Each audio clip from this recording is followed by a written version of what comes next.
नमस्कार, news for nation देख रहे हैं आप। मैं हूं रश्मि श्रीवास्तव आपके साथ। हिंदुस्तानी अवाम मोर्चा के राष्ट्रीय अध्यक्ष एक बार फिर से संतोष कुमार सुमन चुने गए हैं। बिहार सरकार में मंत्री हैं संतोष सुमन और ऐसे में पार्टी को एकजुट कर रखना संतोष सुमन की बड़ी जिम्मेदारी है।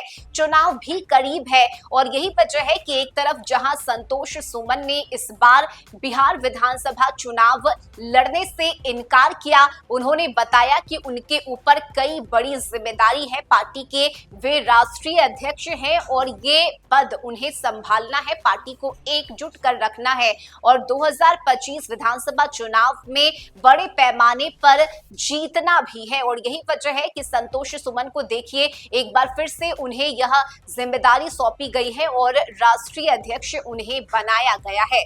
ऐसे में आपको बताएं कि केंद्रीय मंत्री जीतन राम मांझी के नेतृत्व में हिंदुस्तानी अवाम मोर्चा ने बिहार के बांका स्थित एक होटल में पार्टी का आयोजन किया। राष्ट्रीय परिषद की बैठक इस होटल में हुई और आगामी विधानसभा चुनाव को देखते हुए पार्टी की रणनीति क्या होगी उस पर भी इस बैठक में चर्चा की गई। इस बैठक में मंत्री संतोष सुमन को फिर से पार्टी का राष्ट्रीय अध्यक्ष चुना गया। राजेश कुमार पांडे को प्रधान महासचिव और कामता ऋषिसन को पार्टी का कोषाध्यक्ष नियुक्त किया गया। नियुक्तियों की घोषणा पटना विश्वविद्यालय के प्रोफेसर डीएन सिन्हा ने की, जिन्होंने पार्टी के चुनाव अधिकारी के रूप में काम किया। हालांकि देखिए 3 नामांकन दाखिल किए गए हैं लेकिन कोई भी उम्मीदवार चुनाव नहीं लड़ पाएगा, जिससे सभी प्रमुख पद निर्विरोध भर दिए जाएंगे। राष्ट्रीय परिषद ने 2 महत्वपूर्ण प्रस्ताव पारित किए हैं, जैसे कि पार्टी संरक्षक और राष्ट्रीय अध्यक्ष को गठबंधन और सीट बंटवारे से संबंधित निर्णय लेने के लिए अधिकृत करना और उन्हें आवश्यकता के अनुसार संगठनात्मक विस्तार करने का अधिकार देना। इसके अलावा देखिए सभा को संबोधित करते हुए जीतन राम मांझी ने बिहार भर में बूथ स्तर पर पार्टी के नेटवर्क को मजबूत करने की जरूरत पर जोर दिया।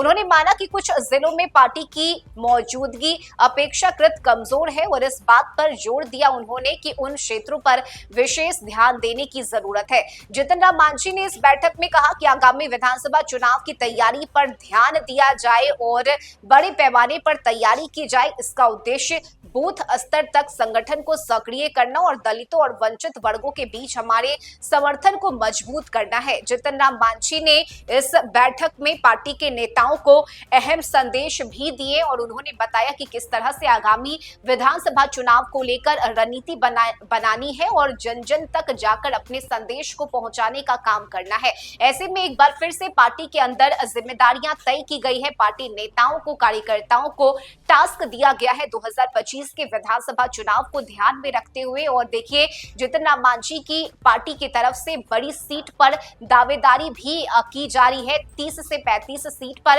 चुनाव लड़ने की बात जीतन राम मांझी की पार्टी की तरफ से कही जा रही है। हालांकि अभी तक एनडीए में सीट बंटवारा नहीं हुआ है, लेकिन इससे पहले ही अलग अलग दल जो कि एनडीए में शामिल है उनकी तरफ से सीट को लेकर दावेदारी की जा रही है और यही वजह है कि अब जीतन राम मांझी भी अपनी पार्टी को मजबूत करना चाहते हैं और यही वजह है कि पार्टी नेताओं के बीच जिम्मेदारियां तय की गई है। तो वहीं देखिए राष्ट्रीय अध्यक्ष एक बार फिर से संतोष कुमार सुमन को बनाया गया है, जो कि बिहार सरकार में मंत्री हैं, बड़ी जिम्मेदारी संभाल रहे हैं। पार्टी को एकजुट कर चलना उनकी जो अहम भूमिका है उसमें भी वे अपनी भागीदारी दे रहे हैं और यही वजह है कि इस बार संतोष सुमन बिहार विधानसभा का चुनाव भी नहीं लड़ेंगे और इस बात की घोषणा खुद संतोष कुमार सुमन की तरफ से की गई है। ऐसे में राष्ट्रीय अध्यक्ष बनाया गया है संतोष सुमन को और पार्टी नेताओं के बीच जीतन राम मांझी ने संदेश देने का भी काम किया कि किस तरह से आगामी 2025 के विधानसभा चुनाव में काम करना है और जीत हासिल करनी है। इस खबर में अभी के लिए बस इतना ही। न्यूज़ फॉर नेशन पर खबरों का सिलसिला जारी रहेगा। नमस्कार।